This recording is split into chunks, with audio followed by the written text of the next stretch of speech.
Fala aí, pessoal, paz do Senhor, espero que todo mundo esteja bem. Hoje, nossa última aula de Cristologia, aula de número 4. Tá me ouvindo bem, Marcele? Marcele, Oi. tá me ouvindo bem? Tô sim. Tá, então beleza.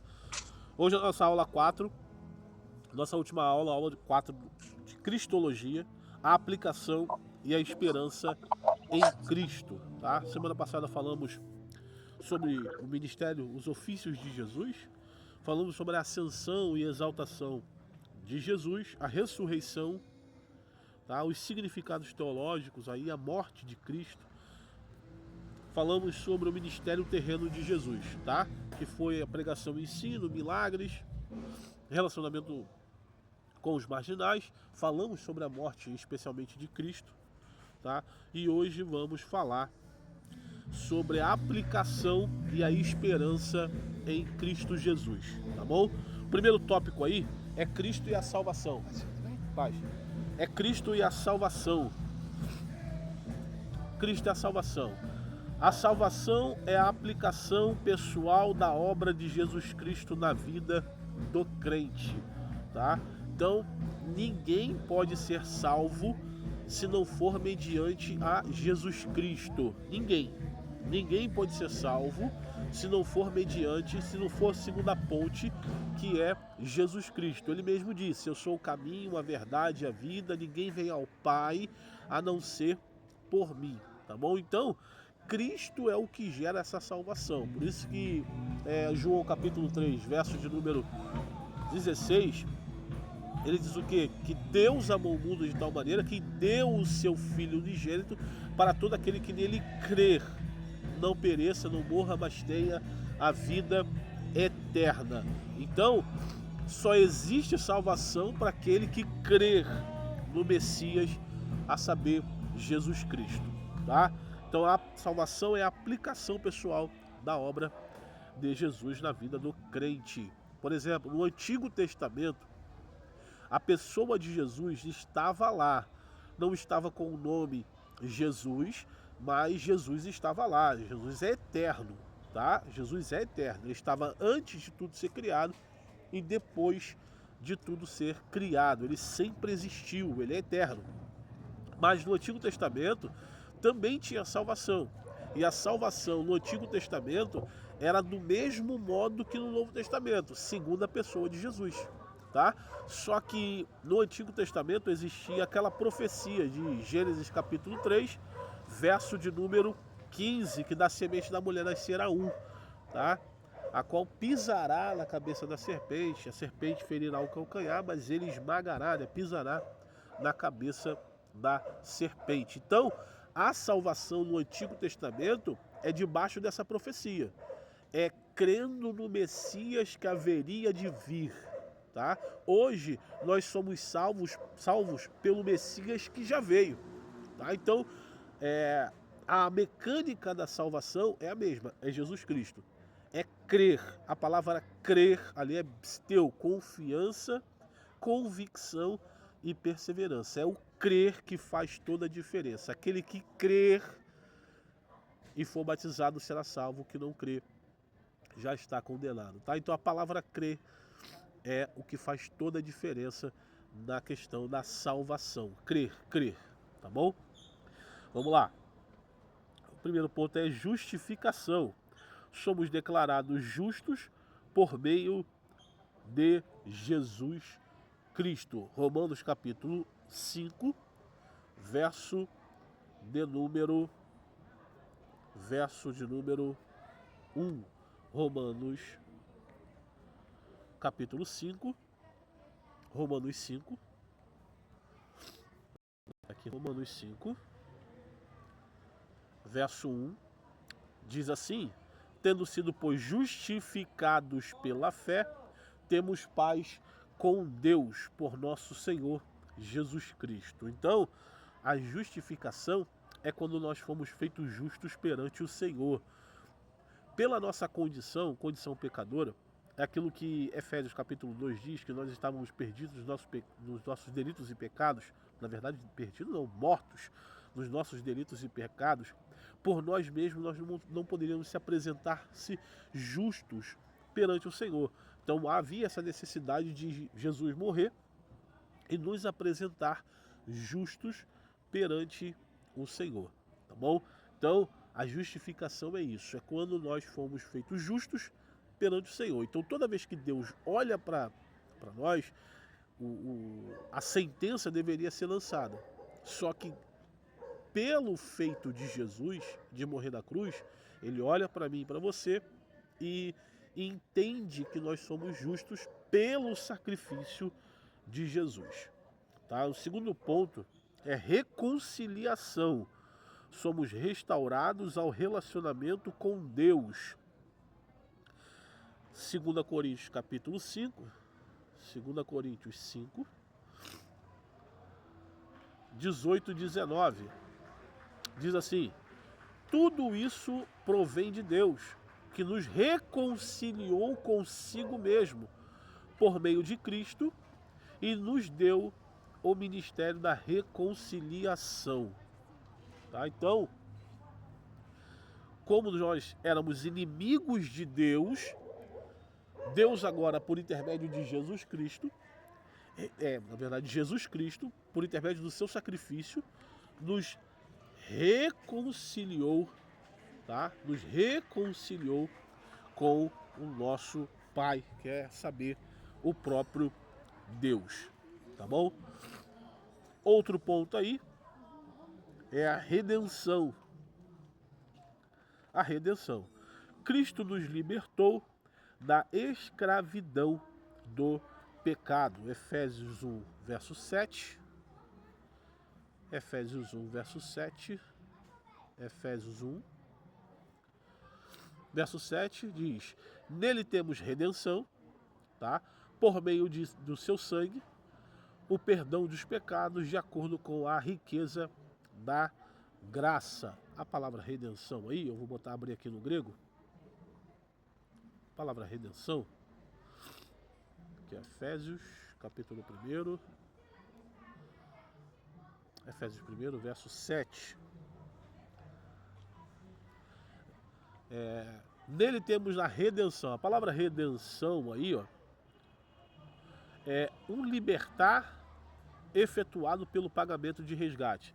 Tá? Então, a redenção aí, ela exigiu um pagamento, tá? Para nós sermos redimidos para com Deus. E esse pagamento foi um pagamento de sangue. Foi um pagamento de sangue. Então, a ideia de resgate e redenção é central na teologia cristã. Tá? Tá escrito aqui no dicionário. Representando o ato de Deus em libertar a humanidade do pecado e da morte através do sacrifício de Jesus Cristo. Tá bom? Outro ponto aí tem a santificação. A santificação, tá? O Espírito Santo nos conforma à imagem de Cristo. Romanos 8, verso 29. Romanos 8,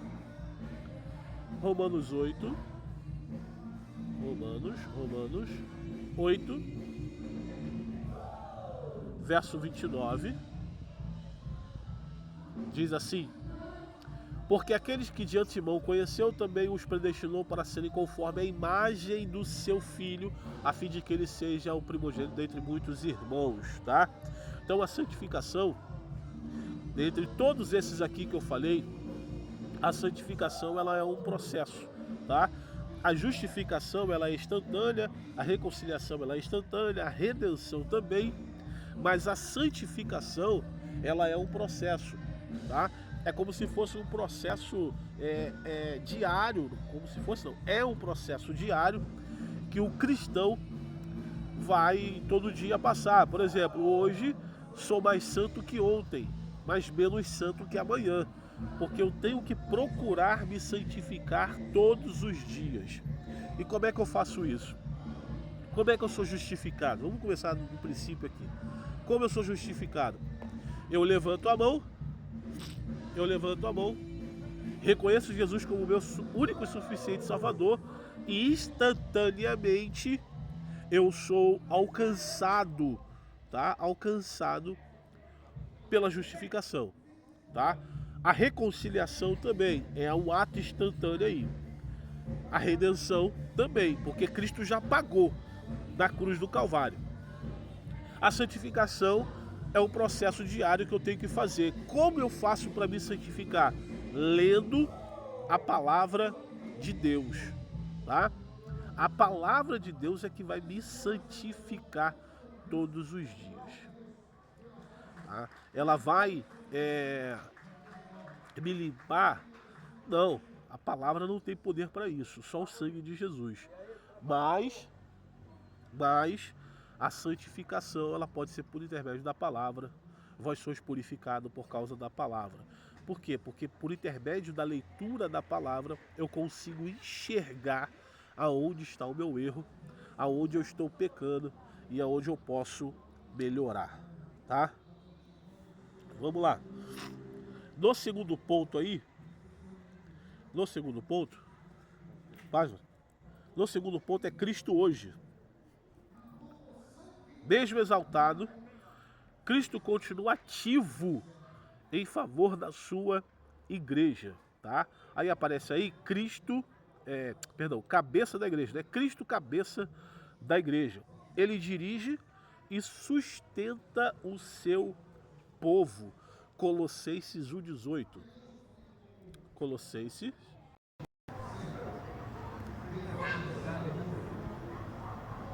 Ué, saiu? Calma aí, deixa eu ver aqui.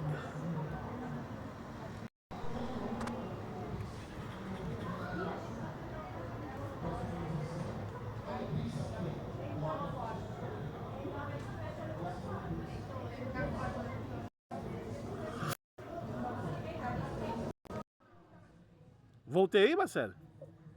Agora sim. Eu tinha saído sem querer, mas vamos lá.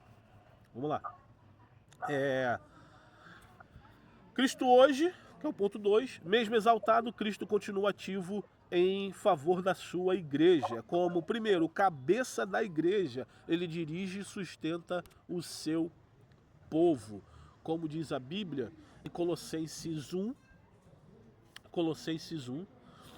verso de número 18. Colossenses 1, verso 18. Diz assim: ele é o cabeça do corpo, que é a igreja. Ele é o princípio, o primogênito entre os mortos, para que tenha a primazia sobre todas as coisas. Ou seja, nós somos o corpo de Cristo, tá? O corpo místico de Cristo, e Jesus é o cabeça, é o que comanda o corpo. Porque todos nós sabemos que o que movimenta o corpo é a cabeça, tá? É a cabeça. Então Cristo é o que comanda, dirige a igreja de Cristo. O texto de Efésios 1, verso 22 e 23 também fala praticamente a mesma coisa, que Cristo ele é o cabeça da igreja. E ser o cabeça aí, tá falando de autoridade, tá? Ele é a autoridade da igreja. E ser a autoridade, ele é quem dirige. Ele é quem dirige a igreja, dá ordem à igreja, dá direção à igreja. E assim por diante, tá?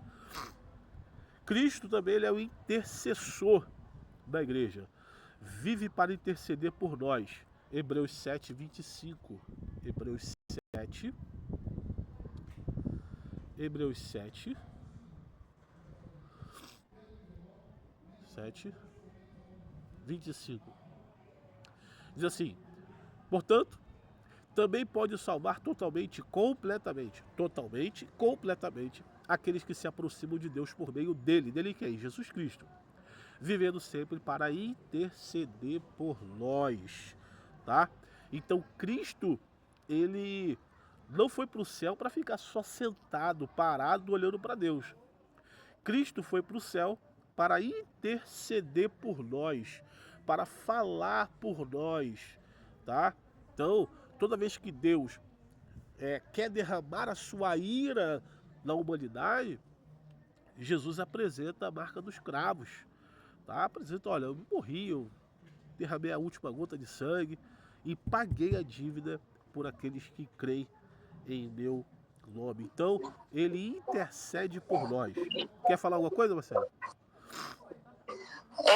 Sobre isso é que existe aquele equívoco da Igreja Católica sobre os outros santos, né? Sim. Eles dizem que os santos intercedem por nós. Até Na Maria. verdade, só Até Jesus, Maria né? mesmo. Eles acham que Maria ela é corredentora e intercessora.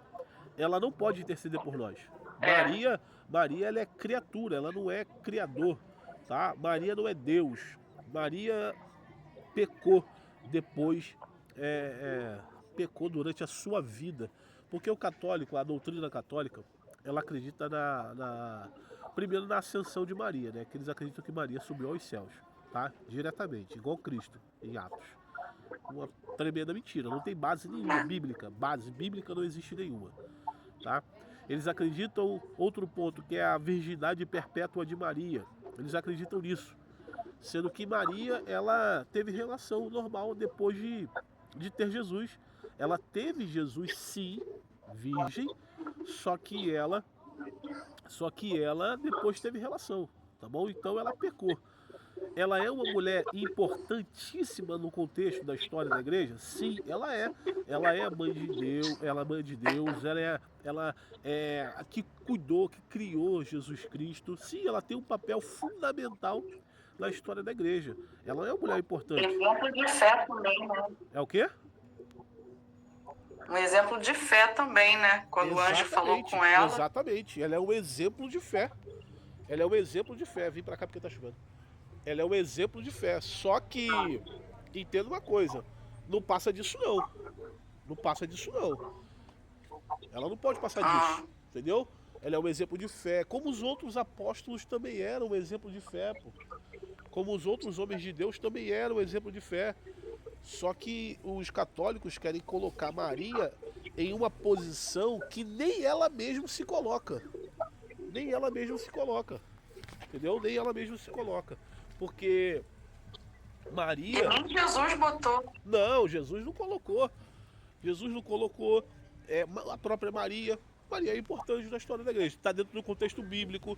As reuniões eram feitas na casa de Maria. Entendeu? As coisas aconteciam bem legal na casa de Maria. Agora, entenda uma coisa. Era só esse papel. Nada mais do que isso. Nada mais do que isso. Não podemos colocar Maria como se ela fosse virgem para sempre, se ela teve outros filhos. Nós não podemos colocar Maria como se ela tivesse subido aos céus, sendo que não existe nenhum texto bíblico concernente a isso. Entendeu? Então, não tem como encaixar Maria como se fosse intercessora, corredentora, e os outros santos também, tá? E os outros santos da Igreja Católica também. Pode falar. Mas o Espírito Santo também faz esse papel de intercessor? Sim, faz esse papel. Ele intercede por nós com gemidos inexprimíveis, tá? Mas só que entenda uma coisa: Pai, Filho e Espírito Santo são a mesma pessoa em essência. São a mesma coisa. É isso aí, tá bom? Então, se Cristo intercede, o Espírito também, tá? Cada um tem o seu papel, mas em essência são a mesma pessoa. Beleza? Beleza. Vamos lá. Outro ponto aí é a presença contínua. Eis que estou convosco todos os dias até a consumação dos séculos. Mateus 28, verso de número 20, tá? Então ele é presença contínua dentro da igreja. Até o momento do arrebatamento da igreja, Jesus é a presença contínua dentro da igreja. Por intermédio de quem? Do Espírito Santo. Por intermédio do Espírito Santo, ele é presença contínua dentro da igreja. Porque, como eu disse, acabei de falar, cada um tem o seu papel. E hoje, quem trabalha é o Espírito Santo, tá? Então, Cristo está na igreja? Está, representado pelo Espírito Santo. Representado pelo Espírito Santo. Ele está na igreja. A igreja é de Cristo Jesus, tá? Então, justificação... Perdão, eu passei muito. Cabeça da igreja, intercessor e também presença contínua dentro da igreja. Cara, a presença de Jesus ela é importantíssima dentro de uma igreja. Se Cristo não está nessa igreja, é porque essa igreja fechou as portas para Jesus, igual a igreja lá no Apocalipse. eis que estou à porta e bato, tá? Quem ouvir a minha voz, abrir a porta, eu entrarei, cearei contigo. Então, tem igreja fechando porta, tá? Tem igreja deixando Cristo do lado de fora. Como a gente vê isso? É só olhar a liturgia do culto. Como é que eu identifico se Cristo está na igreja ou não? É só olhar a liturgia do culto. Se você vê que na igreja não tem oração, tá? Se você vê na igreja que não tem músicas cristocêntricas, mas sim músicas antropocêntricas, e do mesmo modo a pregação não é cristocêntrica, Cristo não está nessa igreja, tá? Cristo não está agindo nessa igreja, tá? Lá fora a porta está fechada, porque quem deveria falar de Cristo, cantar de Cristo, não está fazendo isso. Não está fazendo isso. Mas Cristo é presença contínua nas verdadeiras igrejas, tá? Porque existem as falsas igrejas também, que só tem placa de igreja, mas o seu conteúdo não é de igreja. Não é de igreja. Infelizmente, não é de igreja. Ok? Vamos lá. A esperança futura em Cristo, que é o número 3 aí. A obra de Cristo aponta para sua consumação escatológica, tá? E é verdade. Lembra que a gente lá no começo dessa matéria, lá na primeira aula, a gente falou que Atos 1 diz que os varões que chegaram perto dos discípulos disseram assim, ó, do mesmo modo que vistes ele subindo, ele descerá. Então, isso já é uma profecia de que ele foi, mas ele vai voltar. Ele vai voltar. Em Mateus 24, Mateus 25, ele fala sobre a vida dele. Entendeu?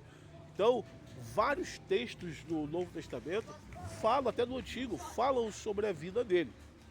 Aí o primeiro ponto é a segunda vida.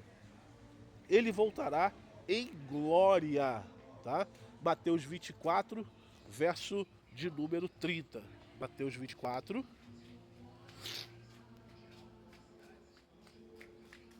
Mateus 24.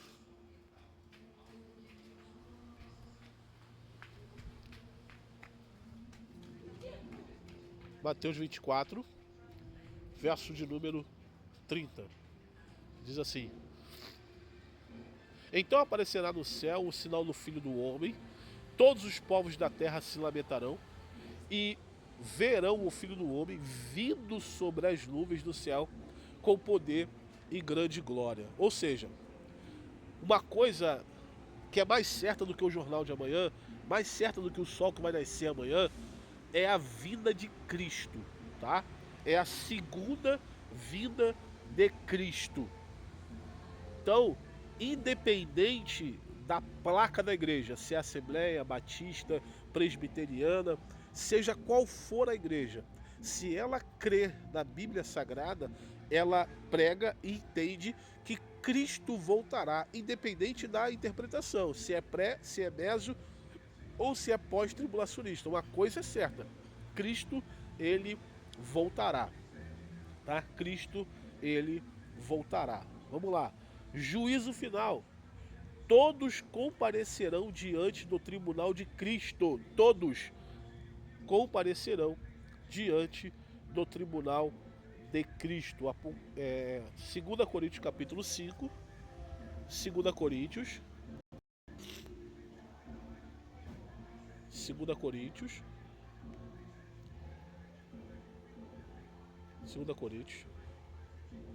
Capítulo 5. Verso de número 10.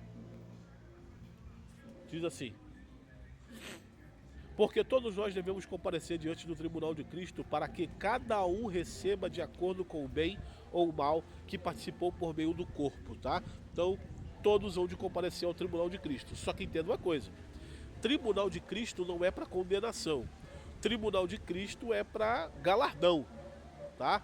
Então não entenda, vou participar do tribunal de Cristo aí e vou ser condenado. Não, não. Tribunal de Cristo é uma coisa e juízo final é outra, tá?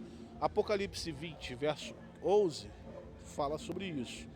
Apocalipse 20,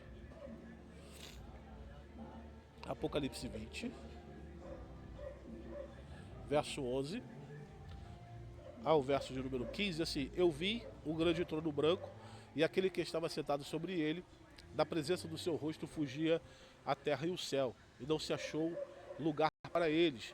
E vi os mortos, tanto grandes, pequenos, postos diante do trono.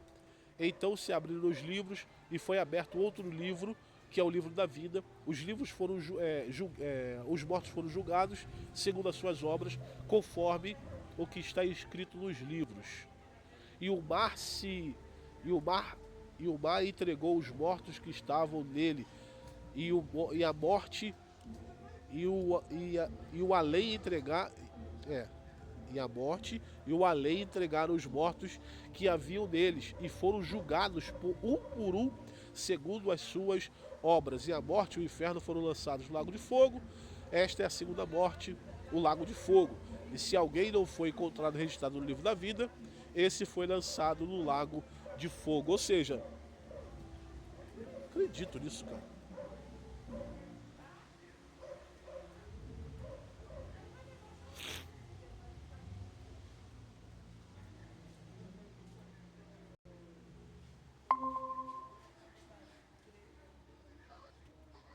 Voltei aí, Marcelo? Voltou. Ai, meu Acho Deus. que foi a internet. Agora foi a internet, agora foi.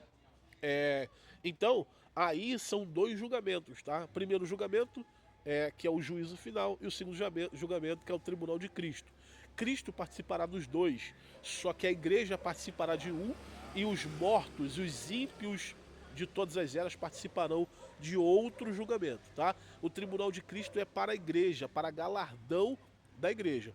O juízo final é para todos os ímpios de todas as eras e aquelas pessoas que participaram do milênio, tá bom? Então vamos lá, para ficar bem claro. Bodas do Cordeiro, tá? Que é o tribunal de Cristo ali, tribunal de Cristo.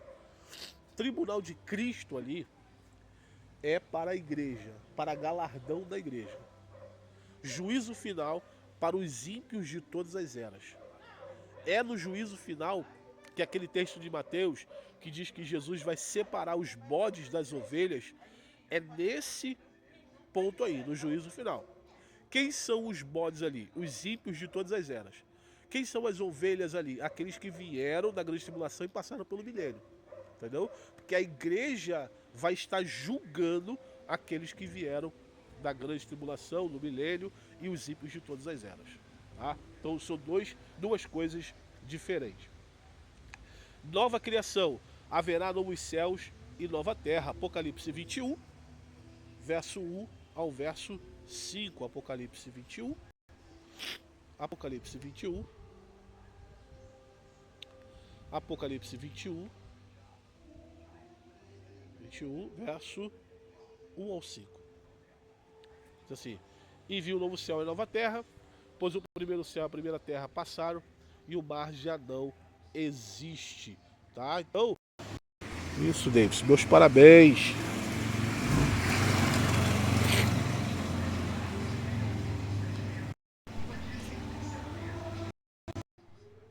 Hoje tá demais. Hoje é o sinal. Tá me ouvindo? Voltou. Então, haverá uma nova criação, tá? Novo céu e nova terra, e Cristo participará. A perspectiva histórica aí, desde a igreja primitiva, a esperança da parousia, né, que é a palavra grega ali para a segunda vida, foi central. Ao longo da história, surgiram diferentes interpretações, tá? Escatológicas. Eita, agora é o nariz. Hoje está demais. Pré-milenista, amilenista e pós-milenista. Vou explicar isso aqui rápido. Pré-milenista, aqueles que acreditam no milênio literal. O amilenista, ele acredita que o milênio já está acontecendo.